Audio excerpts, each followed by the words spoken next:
One of the most important law of Newton is his universal law of gravitation, and it deals with gravitational force. अब जब आप gravitational force के बारे में सोचते हो तो आपका प्रीवियस नॉलेज ये कहता है कि वो फोर्स है जो दूसरे ऑब्जेक्ट्स को अर्थ की तरफ खींचता है। जैसे ये पेन है, इसको जैसे ही मैं छोड़ दूंगा तो ये नीचे चला गया, तो अब इसमें जो मोशन आया है वो किसी फोर्स की वजह से आया है। तो कौन सा फोर्स है यहाँ पर? तो हम कहते हैं ग्रेविटेशनल फोर्स है। तो हमारे जहनों में ये आइडिया है कि ग्रेविटेशनल फोर्स अर्थ और दूसरे ऑब्जेक्ट्स के बीच में होता है, लेकिन हकीकी मानों में ग्रेविटेशनल फोर्स दुनिया के किसी भी दो ऑब्जेक्ट के बीच में हो सकता है। मेरे और इस पेन के बीच में भी एक ग्रेविटेशनल फोर्स है। There is a force of attraction between us. इस पेन और ऊपर फैन जो है, जो दिख नहीं रहा, उसके बीच में भी एक ग्रेविटेशनल फोर्स है। इनफैक्ट पूरे यूनिवर्स में किसी भी दो ऑब्जेक्ट के बीच में एक आकर्षण का फोर्स होता है जिसे ग्रेविटेशनल फोर्स कहते हैं। चलिए उस ग्रेविटेशनल फोर्स के बारे में कुछ और बातें समझते हैं।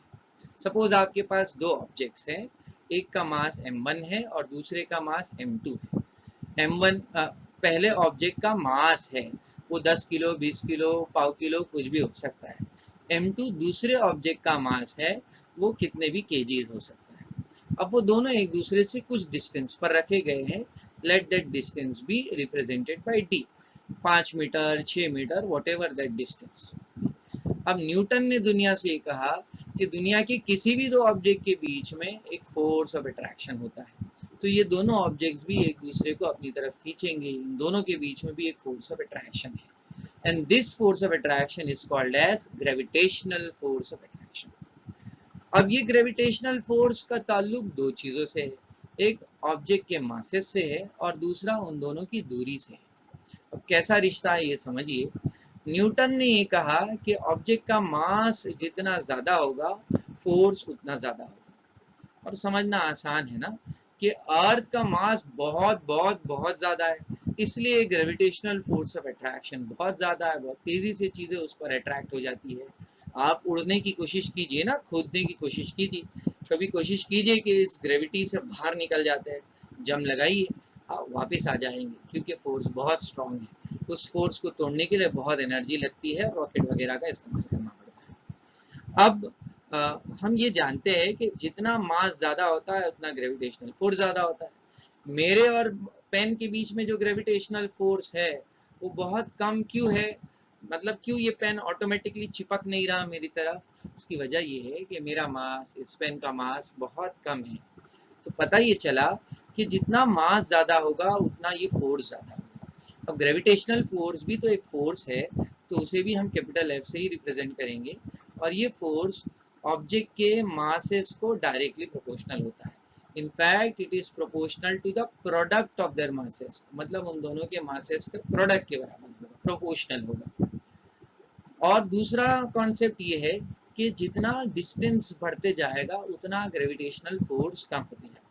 अब आप इसको अर्थ के पर्सपेक्टिव से सोचिए ना, कि जितना हम प्लेनेट अर्थ के ऊपर ऊपर जाएंगे उतना अट्रैक्शन कम होते जाएगा।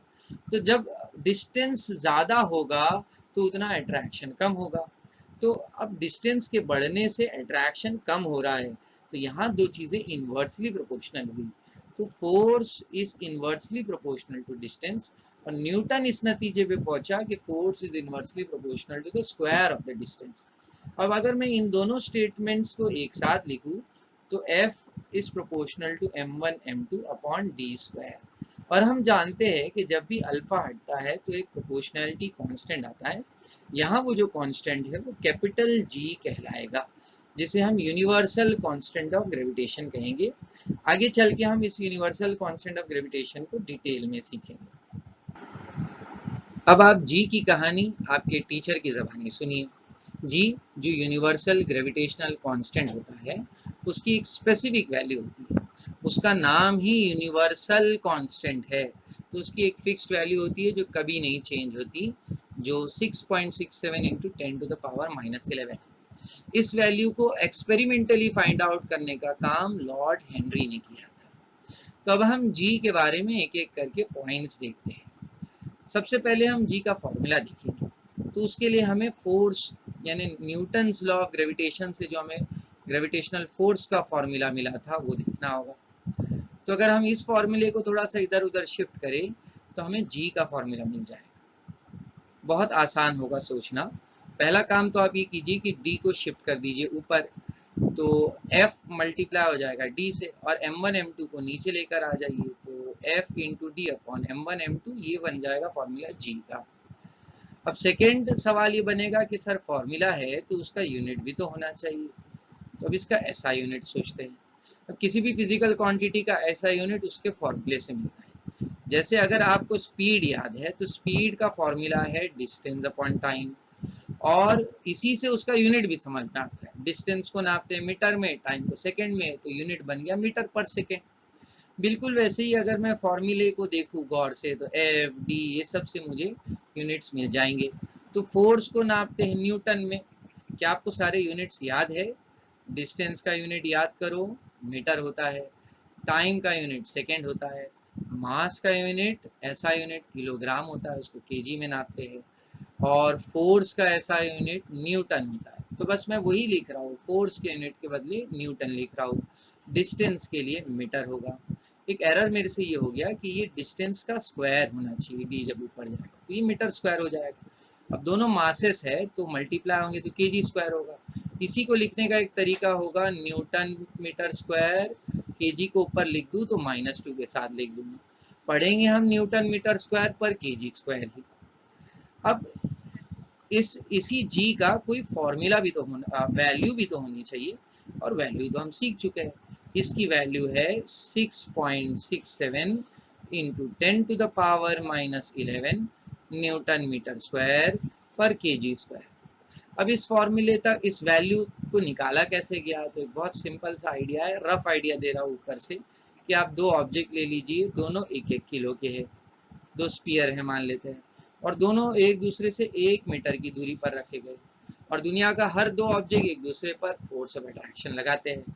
तो इस फॉर्मूले को आप देखिए, आपको डी पता है, आपको दोनों के मासेस पता है, सबकी जगह 1 1 1 लिख देंगे।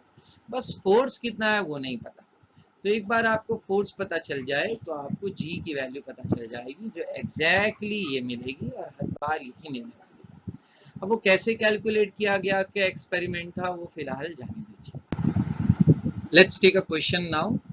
We have Batman and Superman, और इन दोनों के बीच में एक फाइट होने वाली है। तैयार रहिए आप सब। लड़ना है मास्क पहनकर, वरना पुलिस वाले डंडे मार सकते हैं। और एक माहौल भी होना चाहिए, एक एरिना होना चाहिए लड़ने के लिए। So let us have a fight. एक मिनट, ये हो क्या रहा है? हम तो ग्रेविटेशनल फोर्स ऑफ अट्रैक्शन की बात कर रहे थे, हम तो आकर्षण की बात कर रहे थे, कि लड़ाई की बातें क्यों हो रही है? तो चलिए ये कैलकुलेट करते हैं कि बैटमैन और सुपरमैन के बीच में कितना ग्रेविटेशनल फोर्स ऑफ अट्रैक्शन है। तो उसके लिए हमारे पास एक फॉर्मूला है, that is F is equal to G m1 m2 upon D square. ये m1 m2 क्या है, तो ये इन दोनों के मासेस है। मान लेते हैं बैटमैन पाव किलो का है, थोड़ा सा वजन बढ़ा देता हूँ, इससे 10 किलो का है, उसका मास m1 कहलाएगा। m2 सुपरमैन का मास होगा, लेट इट बी 20 kg। दोनों एक दूसरे से सपोज 1 मीटर की दूरी पर है, they are at a distance of 1 metre from each other. अब ये फोर्स कैसे निकलेगा, तो एक एक वैल्यूज पुट करनी पड़ेगी। 6.67 इंटू 10⁻11 जी की वैल्यू, m1 की जगह पर 10, m2 की जगह पर 20, द होल डिवाइडेड बाय 1 का स्क्वायर। 6.67 इंटू 10⁻11 को एज इट इज रख देते हैं, ये 10 इंटू 2 20 हो जाएगा, ये 200 हो जाएगा। तो ये 2 इंटू 10⁻2 लिख सकता हूँ, और -11 नीचे का भूल जाइए। 6.67 को जब हम 2 से मल्टीप्लाई करेंगे तो देखिए क्या वैल्यूज आएगी। 2 7 14 हो जाएगा, 1 कैरी, 2 6 12, 13 हो जाएगा, 2 6 12, 13, 13.34। अब ये दोनों पावर जब मल्टीप्लाई होंगे तो 10⁻⁻19 आएगा, -9 आएगा। अब ये फोर्स ऑफ अट्रैक्शन है, इतना न्यूटन का फोर्स ऑफ अट्रैक्शन है दोनों के बीच में। अब आप सोचिए ये नंबर बड़ा है या छोटा है, तो ये नंबर बहुत छोटा है, 10⁻⁻9। असल में वो नीचे लिखा जाएगा 10⁻9। 10⁻9 से जब हम डिवाइड करेंगे तो 0.0000 करके आंसर आएगा, एक्चुअल इसकी वैल्यू होगी 0.000000, इससे 7 बार 0 आएंगे और 1334 न्यूटन्स फोर्स है। अब ये फोर्स ऑफ अट्रैक्शन ज़्यादा है या कम है? तो ये फोर्स ऑफ अट्रैक्शन बहुत कम है, इसीलिए एक दूसरे से इतने चिपक नहीं रहे हैं। एक और क्वेश्चन देख लेते हैं। Consider earth and a sweet little boy standing on the surface of the earth and we have to find the gravitational force of attraction between these two. तो कोई फॉर्मूला भी तो होना चाहिए ना, and we have a formula gm1m2 upon d square। तो उसके लिए आपको मासेस पता होने चाहिए पहले। तो जो लड़का है उसका वजन 10 किलो मान लेते हैं और अर्थ का मास 6 × 10⁻24 kg होता है, बहुत ज्यादा होता है। अब जो लड़का है उसके मास को हम m1 कहेंगे और अर्थ के मास को m2 कहेंगे। अब let us plug in, put in the values. g की वैल्यू होगी 6.67 × 10⁻11, m1 is 10, m2 is 6 × 10⁻24 upon d square. अब ये d क्या है? तो दो ऑब्जेक्ट्स का डिस्टेंस है। अब बंदा जो है वो अर्थ पे चिपका हुआ है, जैसे ये हाथ दूसरे हाथ से कांटेक्ट में, तो बताओ दोनों हाथ के बीच में क्या डिस्टेंस है? तो कोई डिस्टेंस नहीं, चिपके हुए हैं, यानी डिस्टेंस 0 है, तो 0 का स्क्वायर हो जाएगा।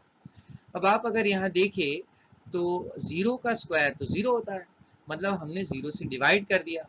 और जब हम 0 से डिवाइड करते हैं तो मैथ्स में ऐसी कोई वैल्यू डिफाइंड ही नहीं होती, नॉट डिफाइंड होगा, मतलब फोर्स का आंसर अनडिफाइंड आ रहा है, मतलब कोई फोर्स है ही नहीं। तो ऐसा तो हो ही नहीं सकता।